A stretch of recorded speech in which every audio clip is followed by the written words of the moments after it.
Cinema துறையில் முக்கிய நடிகைகளாக இருப்பவர்கள் சினிமாவில் வாய்ப்புகள் குறைய தொடங்கிய பிறகுதான் சின்னத்திரைக்கு வருவார்கள். ஆனால் தற்போது சின்னத்திரையில் அறிமுகம் ஆகிவிட்டால் எளிமையாக ரசிகர்களிடம் பிரபலமாகிவிடலாம் என்ற நிலைதான் இருக்கிறது. அதற்கு காரணம் டிவியில் மட்டுமல்லாமல் சோசியல் மீடியாவிலும் சீரியல் நடிகைகளின் வீடியோதான் அதிகமாக வைரலாகி வருகிறது. அதனால் பல நடிகைகள் சின்னத்திரையில் இருந்து இப்போது வெள்ளித்திரைக்கு பயணித்து வருகிறார்கள். அந்த வரிசையில் நடிகை ரச்சிதா மகாலட்சுமியும் ஒருவர். விஜய் டிவியில் ஒளிபரப்பான நிகழ்ச்சிகளின் மூலம் பிரபலமடைந்த இவர் சமீபத்தில் வெளியான ஃபயர் என்ற தமிழ் படத்தில் மிகவும் கவர்ச்சியாக ஒரு பாடலில் நடித்திருந்தார்.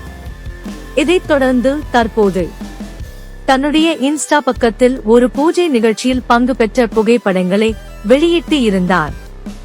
இதை பார்த்த இணையவாசிகள் ரச்சிதா மகாலட்சுமி மீண்டும் சீரியலில் நடிக்க இருக்கிறார் என்ற தகவல்களை பரப்பி வந்தனர்.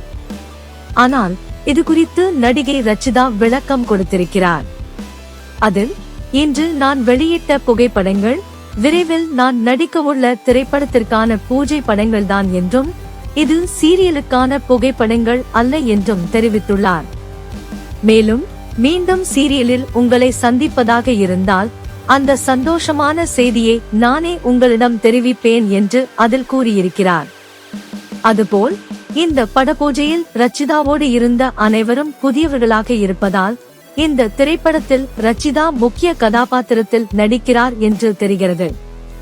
இந்நிலையில் சமீபத்தில் இவர் நடித்திருந்த ஃபயர் திரைப்படம் பெரிய அளவில் பரபரப்பை ஏற்படுத்தி கமர்ஷியல் ரீதியாக நல்ல வெற்றியை பெற்றது குறிப்பிடத்தக்கது. சமீபத்தில் லண்டனில் தனது சிம்பொனி இசையை ஒலிப்பதிவு செய்து திரும்பிய இசைஞானி இளையராஜாவுக்கு நடிகர் சிவகுமார் 10 பவுனில் தங்கச்சங்கிலி அணிவித்து வாழ்த்து தெரிவித்தார்.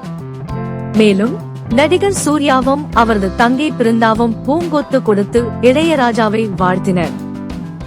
தமிழ் சினிமாவில் தனது யதார்த்த நடிப்பை வெளிப்படுத்தி மக்கள் மனதில் நீங்கா இடம் பிடித்த நடிகர் ரகுவரன் கடந்த 2008ஆம் ஆண்டில் உடல் நலக்குறைவால் காலமானார். இந்நிலையில் அவரது மனைவியான ரோகிணி ரகுவரனின் திரைப்பயணம் குறித்தான ஆவணப்படம் வெளியாகியுள்ளதை தனது வலைதள பதிவின் மூலம் தெரிவித்துள்ளார்.